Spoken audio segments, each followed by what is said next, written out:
going on, guys? Noah Brewer here. We got a good video for you today talking about what happens when you spend $108,000 with Facebook ads. Let's get it.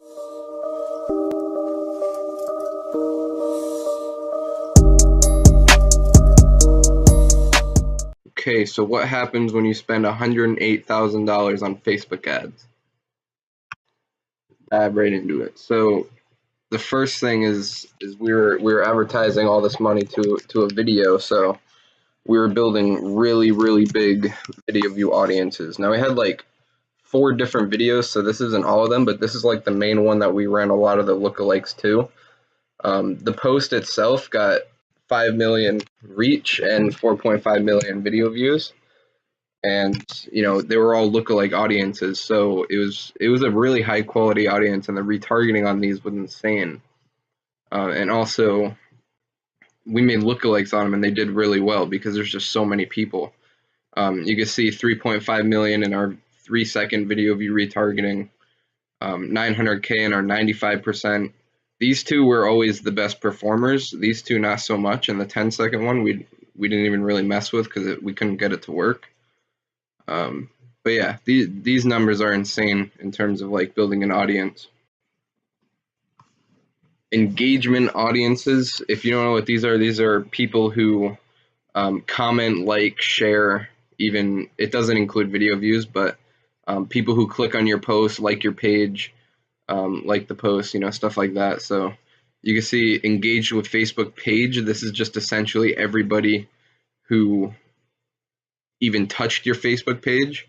It was 160,000 people. And then Instagram page, because we were running Instagram ads as well, 300,000 people. And then the post ones you could see. So the page and the post are different, but these audiences were really good as well. And you can make lookalikes on these too. So this is what the columns look like when we spent the full 108,000. You can see down, if you look at the amount spent, it says 107,000, but it's in Swiss francs. So if you do the conversion, it comes out to the number that I have in the title. But we reached 7 million people. We got almost 28,000 add to carts. These are just the ones that tracked on the pixel, by the way. So we have more than this. 15,000 initiated checkouts and 5,400 purchases. Now the information on the purchases, it was a $60 product, and we had a $40 break-even point. So every one that we sold, we made $40 profit.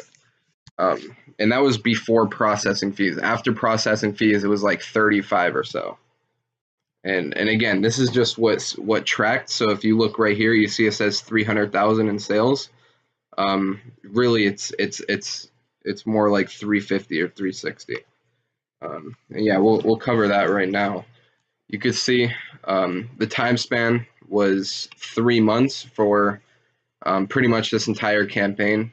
The profit was $80,000 to $100,000 if you do the math. Right here you could see that many purchases. Our break-even point was like $35 after processing fees and returns. We didn't get that many returns. So you could just do the math. Like, we made $15 to $17 per sale. And then multiply that by 54, 52, and that will give you like the amount of profit that we made. So the total sales, like I said, 358,000, and this is on year to date because we've been working with them since January. So you can see that we had this app checkout boost. We use it in every store. It helped a lot. I don't know why it tracked this many sales coming from it. I mean, it's just because it has to do with the checkout process, and they track it. But yeah, you can see.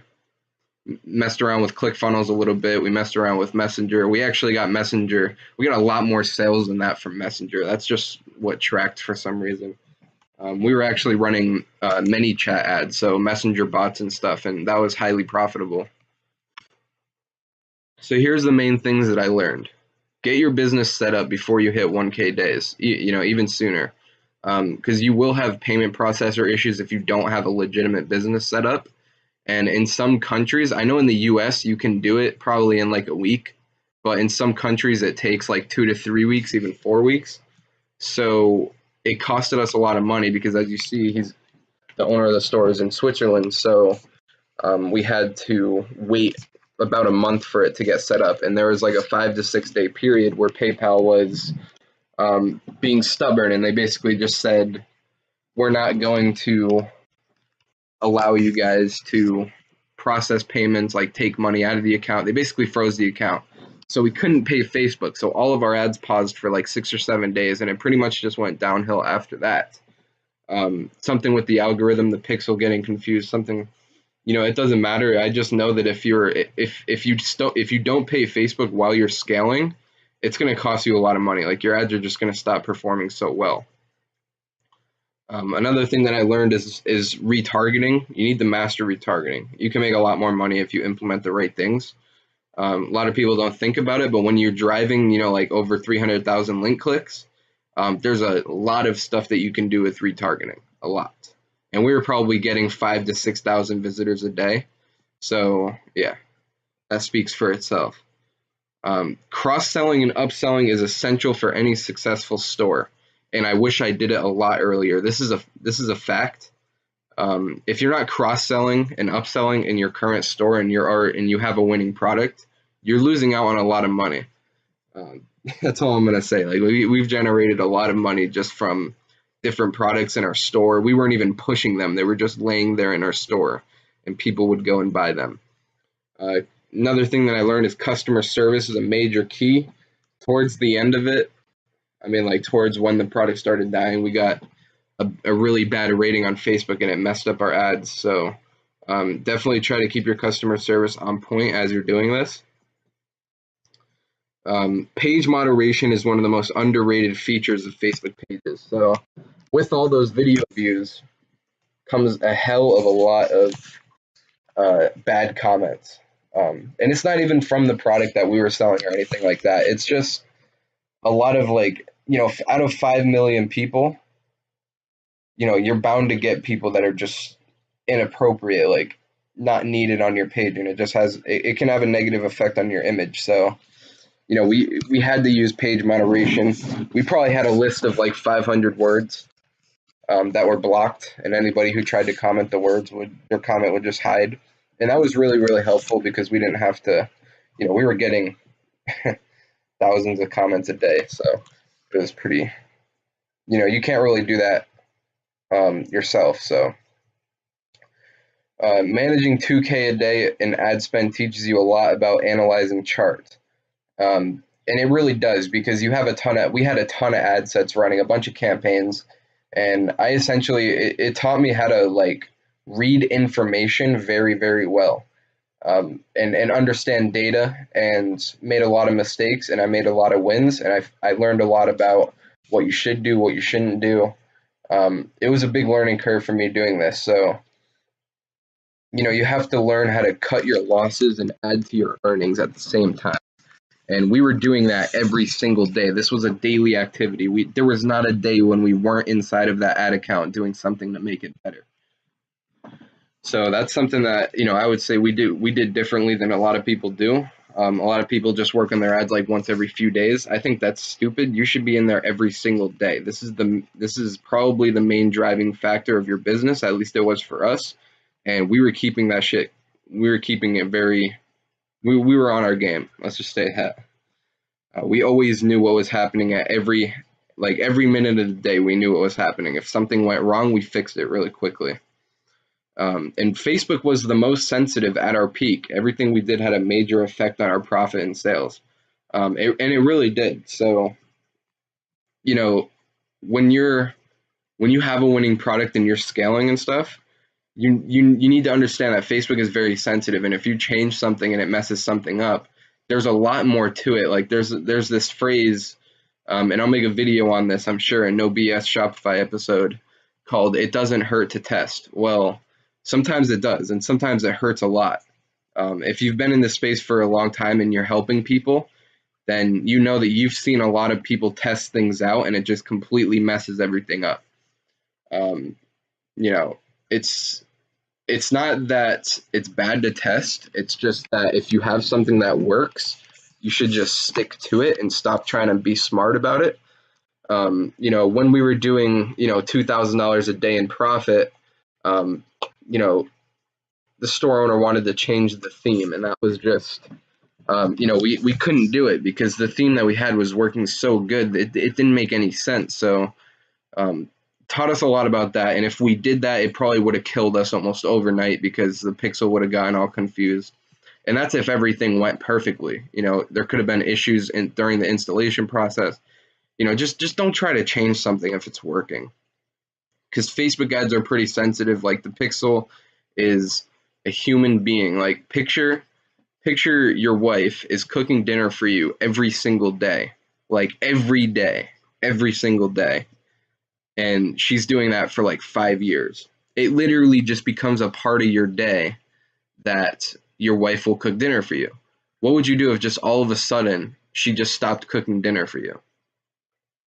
You would just be like, oh my God, like, what? You wouldn't know what to do. You'd probably go to a restaurant. Like, it would throw your whole day off because you're just so used to her just cooking dinner for you. That's kind of how the pixel is. Like, if your pixel is used to a certain process happening, it can optimize very well for that specific process. If you change that process, the pixel can get confused and it won't perform as well. Like, a lot of people don't talk about this because everybody wants to like edit things and make them better, but they don't see what I have seen in terms of like what happens when people try to make something better than it is when it's already really good. It usually messes them up and puts them down the wrong path again. But yeah, Facebook was very sensitive at our peak. Everything that we did had a very big effect. Every ad set that we made either made us do really good or it made us do really bad. So we really had to look at the data and make the next best ad set possible. Another thing is I followed my strategy to a T.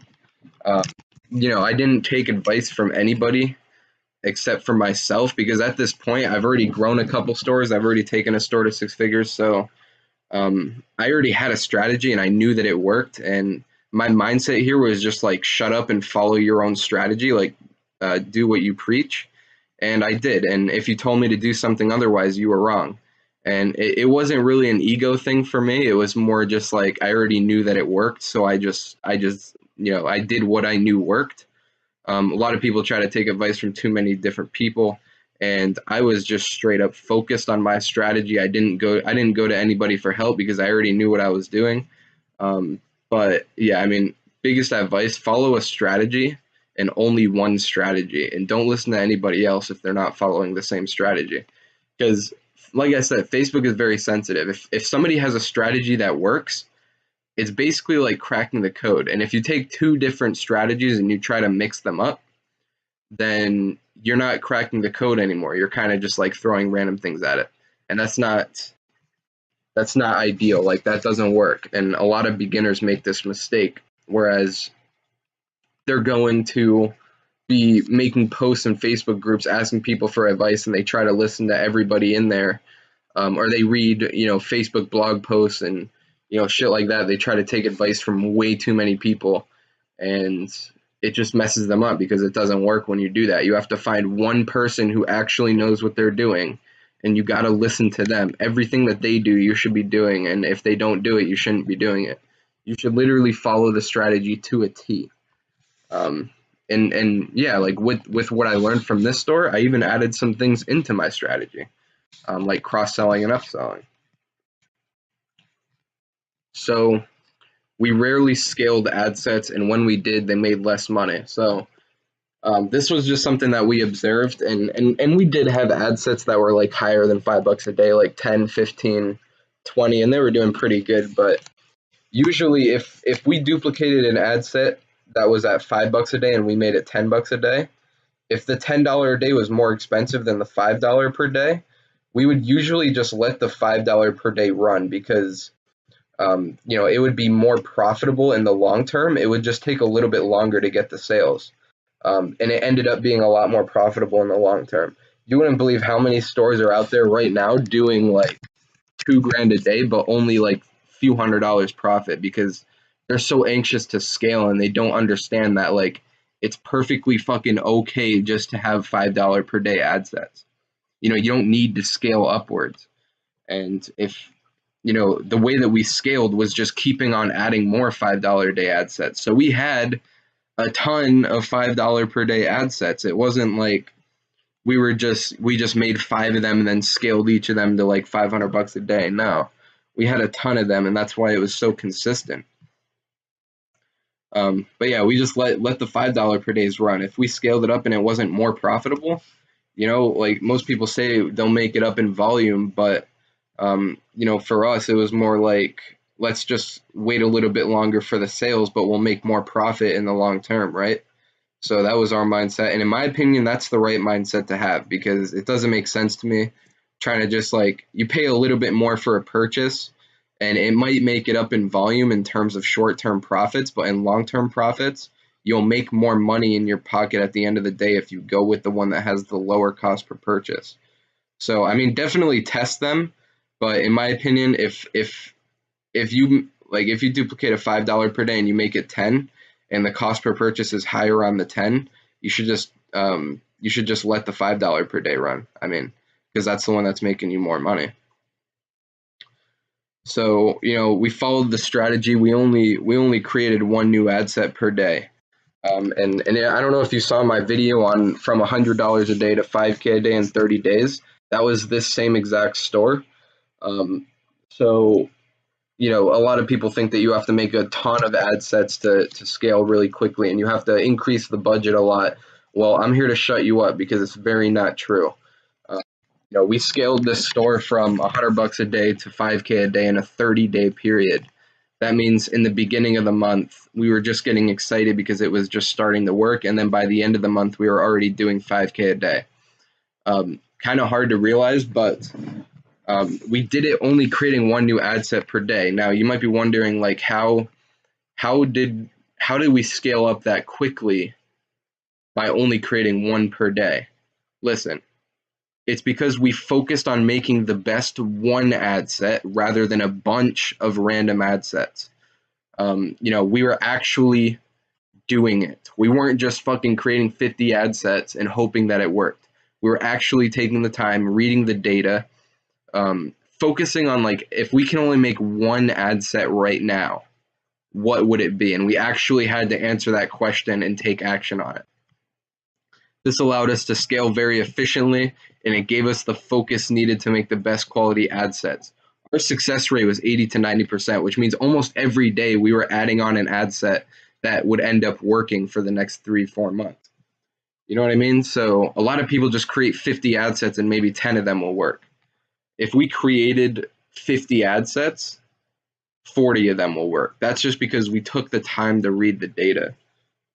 We weren't just throwing out random ad sets, and we were able to train the algorithm like we're going to add one new ad set per day, and it ended up working well with it. That's why I follow the strategy, because it just works.